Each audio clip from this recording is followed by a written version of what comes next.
예, 서울 중랑구갑 서영교 의원입니다.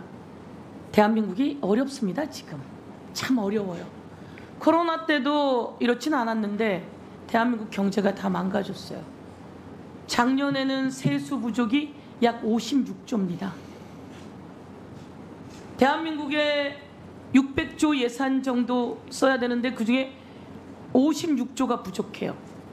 올해는 조금 나아진다고 하는데 그래도 올해도 30조가 부족하답니다. 이러면 대통령은 공익을 실현할 의무가 있고 국민의 경제를 살릴 의무가 있고 그래서 노력해야 돼요. 그런데 이제 국민의 마음이 다 떠났어요. 대통령의 지지율이 최근에 24%라고 합니다. 민주화되고 난 이후에는 이렇게 정권이 제대로 이양되는 시기 이후에 최저치라고 합니다. 70대 어른들이 윤석열 대통령 지지가 훅 빠졌어요.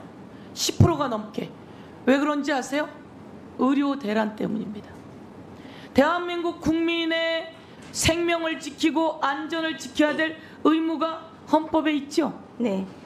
대통령은 대한민국의 목숨을, 국민의 목숨을 지키고 생명을 지키고 안전을 지켜야 될 의무가 헌법에 있습니다.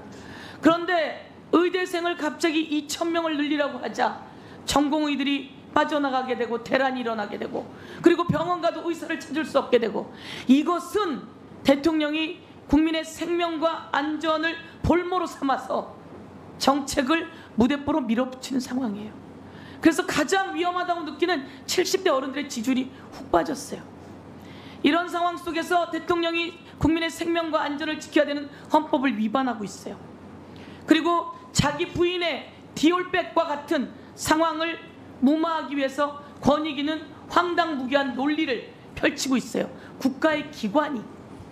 그리고 부인의 주가 조작을 막기 위해서 검찰들은 소환 한 번을 하고 있지 않아요. 이런 것 다 헌법 위반입니다. 헌법 11조 내용이 뭡니까, 후보자님? 국민은 네, 말씀하십시오. 모든 국민은 법 앞에 평등하다입니다. 그렇습니다. 모든 국민은 법 앞에 평등하다. 피의자가 되고 범죄 혐의가 있어요. 검찰이 오라고 그러면 어떻게 해야 합니까? 적법한 소환장을 받으면 출석을 해야 할 것 같습니다. 적법한 소환장을 받으면 출석해야 합니다. 출석을 계속하지 않으면 어떻게 됩니까? 구인 등을 당할 수 있을 것 같습니다. 구인 등을 당할 수 있습니다. 그런데 대한민국에 검찰이 4년이 넘게 소환 한 번 하지 않고 있다가 대통령 부인이 원하는 자리에 가서 핸드폰까지 반납하고 수사를 했다고 합니다. 이런 일은 대한민국 역사상 있을 수가 없는 일입니다. 국민은 모든 법 앞에 평등하다. 헌법 11조입니다. 그런데 모든 법과 같았습니까? 검찰총장이 이야기했습니다. 이원석. 특혜도 없어야 되고 성역도 없어야 되고 예외도 없어야 된다. 그런데 이번 김건희 황제 조사에는 그렇지 못했습니다. 사과합니다. 이렇게 이야기했습니다. 저는 대통령은 남달라야 된다고 생각합니다. 헌법재판관도 남달라야 합니다. 국회의원도 남달라야 합니다. 그런데 대통령이 돼서 무소불위의 권력을 누리면 안 된다. 그렇죠? 네, 무소불위의 권력을 누려서는 안 됩니다. 제가 한 말씀 드리겠습니다. 이번에 검사들 중에 탄핵 대상이 되고 있는 검사들이 있습니다. 그런데 이 검사가 장시호라고 하는 피의자하고 지금 검사가 유부남이에요. 그런데 문자를 주고받았다며 장시호가 그 검사에게 오빠 이렇게 불렀대요. 그런데 이 검사가 오케이 이렇게 또 답을 해요. 이거 외에 검사가 장시호를 수사하는데 제가 후보자님, 판사님을 하셨으니까 판결이 났어요. 1심 판결이 났어요. 그 다음에 검사가 피의자를 검사실로 불러내면 됩니까? 안 됩니까? 적절하지 않은 것 같습니다. 적절하지 않죠. 12월 6일 날 법정 구속이 됐어요. 1심이 끝났어요. 그런데 그 뒤에 일요일만 한 번, 두 번, 세 번, 네 번, 다섯 번, 여섯 번, 일곱 번, 여덟 번, 아홉 번, 열 번 크리스마스 날까지 김영철 검사가 이 장시호라고 하는 피해자를 불러요. 1심이 끝나고 났는데 이러면 부적절한 관계가 나타나고 있고 이러면 이 검사 제가 이 없다고 저희는 판단한 겁니다. 그래서 탄핵 대상이라고 보는데 대한민국의 검찰총장도 법무부 장관도 이에 대해서 징계도 하지 않고 조사를 하지 않아요. 그런데 이런 내용이 온 세상에 다 드러나게 됐어요. 절친에 의했습니다. 이런 내용을 가지고 우리는 이런 검사는 대한민국의 공무원으로서 검사의 자격이 없다 이렇게 판단을 하고 탄핵을 준비하고 있는 것입니다. 법무부 장관도 검찰총장도 하지 않으니 국회가 갖고 있는 그 임무를 써야 하고 그 임무를 써야 하는 것은 의무이다 이렇게 쓰고 있으니 이 부분에 대해서도 정보가 제한되어 있으리라고 생각합니다. 그래서 제가 우선 일부의 정보를 드리니 많은 정보를 들어보시고 세상의 이야기를 들어보시고 잘못된 공무원은 헌법재판소에서 할 수 있는 일이라면 그 역할을 해주시길 바라겠습니다. 네, 잘못된 일에 대해서는 엄단해야 된다고 생각합니다. 네, 이상입니다.